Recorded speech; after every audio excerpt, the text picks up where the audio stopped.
ကဲအားလုံးမင်္ဂလာပါဒီနေ့ Microsoft Office Excel ထဲမှာ Excel 2016ထဲမှာပေါ့နော် Profile Formula အကြောင်းကိုရှင်းပြပေးတော့မှာဖြစ်ပါတယ်အရင်ဆုံးကျွန်တော်တို့Microsoft Excel 2016ကိုဖွင့်ပါမယ်ဖွင့်ပြီးတော့ဒီနေရာမှာနာမည်လေးတွေပေါ့နော်ဒီ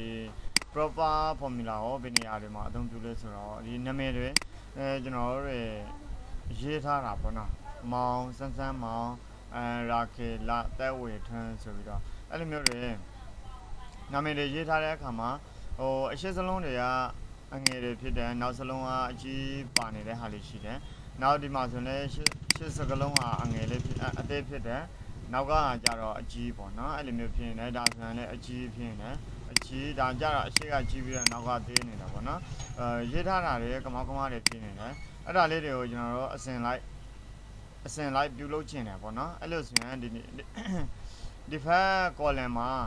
အစဉ်လိုက်လုပ်မယ်လုပ်ပြီးမှဒီဖက်မှာပြင်ပြီးတော့ချလိုက်မယ်အဲ့လိုဆိုရင်ဘယ်လိုလုပ်အောင်လဲဆိုတော့ equal ရေးမယ် equal ကနေပြီးတော့ proper formula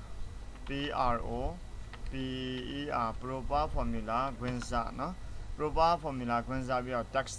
ကတော့ဒီမှာပေါ့နော်အဲ့ဒါကိုညွှန်းလိုက်မယ်ဆိုတော့ click share ထောက်ပြီးရင်ဒါဆိုရင်ရပြီနော်ဒီ formula တစ်ခုတည်းပဲသုံးထားတာဖြစ်တဲ့အတွက်ခွင့်စား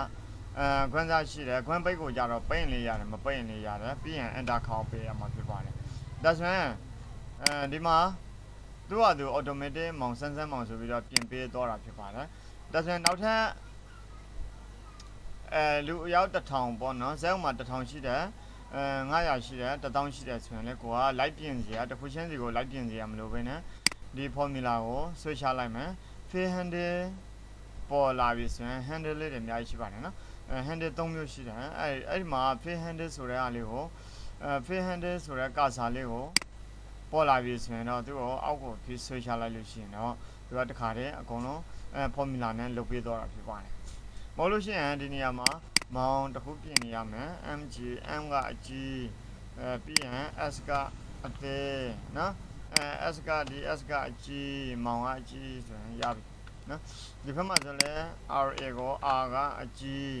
နော် k ကိုနေပြီးတော့အကြီးလုံးမယ်အဲ့လိုဆိုရင်လူရောက်1000လူရောက်1000ဆိုရင်တော့အရှင်တွေအများကြီးကြာတော့မှာပေါ့နော်ဒီလိုမျိုးလုံးအောင်လည်းရပါတယ်ဒါပေမဲ့အရှင်ကြာတယ်အဲ့ဆိုရင် proper formula နဲ့တွက်လိုက်လို့ရှိရင်ကျွန်တော်တို့လူရောက်1000ကိုခဏလေးနဲ့ပဲသူကပထမစလုံးကအကြီးနောက်ကစလုံးကအသေးဆိုပြီးတော့အဲ့လိုမျိုး proper formula နဲ့တွက်လိုက်တဲ့အခါမှာကျတော့အကုန်လုံးကသူကပြင်ပေးတော့တာဖြစ်ပါတယ်ကဲဒါဆိုရင်တော့ဒီနေရာမှာဒါဆိုရင်နှစ်ခုဖြစ်နေတယ်ဒီဘက်မှာ b column c column ဆိုပြီးတော့ရှိနေတာပေါ့နော်အဲ့လိုဆိုရင်ဒီ c column ကအမှန်ကို b column မှာလာထည့်ရှင်နေဆိုရင်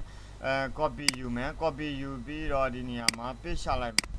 အဲ့လိုဆိုရင်ဒီနေရာမှာဒီဘက်ကစာသားလေးတွေမပေါ်ဘဲနဲ့အကုန်လုံးကဏန်းတွေပဲပေါ်တော့ပါနော်1 2 3 4ဒီဘက်မှာလေးဒီလိုပဲ1 2 3 4ဒီဘက်မှာလေးဒီလိုပဲ1 2 3 4တွေဖြစ်နေပြီးတော့ကျွန်တော်တို့ကိုလိုချင်တဲ့ဟာတွေကိုမရဘူးဖြစ်နေလိမ့်မယ်နော်ဒါအခုမှဇာတ်ကင်တဲ့Excelကိုစာသုံးတဲ့ကျောင်းသူကျောင်းသားတွေအနေနဲ့ဒါအခက်အခဲတွေဖြစ်တတ်တယ်အဲ့ဒါကြောင့်မလို့ကျွန်တော်တို့ဘက်ဆုပ်ပါတယ်ဘက်ဆုပ်မယ်သူ့ကိုပြန်ပြီးတော့ copy ပေါ်မယ် copy ကတော့ရိုးရိုး copy ပေါ်ပါမယ် copy ပြီးရင်ဒီနေရာမှာ paste ချမယ်တခါတည်းသူ့ကို cat ယူမယ်ဆိုရင်လေးရပါတယ်နော် cat ယူလိုက်မယ်ဆိုတော့ဒီနေရာမှာဘာမှကြံခင်းမှာမဟုတ်ဘူးဒီဇာတ်ကွက်လေးတွေလည်း black တွေဖြစ်နေblack တွေဖြစ်တော့လိမ့်မယ်နော်အဲ့လိုဆိုရင်လောလောဆယ်တော့ cat နဲ့ယူလိုက်မယ် cat နဲ့ယူပြီးတော့ဒီနေရာမှာpaste special ဒီမှာ paste ပဲပေးတယ်ပေါ့နော် paste paste ပေးတယ်ဟုတ်တယ်မှန်တယ်ဒါပေမဲ့ဒီမှာ paste ပေးလိုက်တော့သူကဘာဖြစ်တော့လဲဆိုတော့ဒီဘက်ကဟာတွေလေဒီဘက်ကိုသူက reference error တက်တယ်နော် exit error လေးတွေလည်းကျွန်တော်နောက်ထပ်သင်ခန်းစာလေးတွေမှာ error လေးတွေနဲ့ပတ်သက်ပြီးတော့ရှင်းပြပေးမှာဖြစ်ပါတယ်နော်အဲ့အခုမှဇာတ်ကင်တဲ့ exit ကိုဇာတ်သုံးတဲ့ညီကောင်မောင်နှမတွေကဒါလေးတွေကိုအခက်အခဲဖြစ်ပြီးတော့ရှစ်ဆက်ပြီးတော့မတော့နိုင်တဲ့အနေအထားတွေဖြစ်တော့တတ်တယ်ပေါ့နော်အဲ့ကြောင့်မို့ဘယ်ဆုပ်ပါမယ်အဲ့ဒီစနစ်တွေမသုံးပါဘူးရိုးရိုး copy ယူပါမယ် copy ဒီဘက်ကကို copy ယူမယ် copy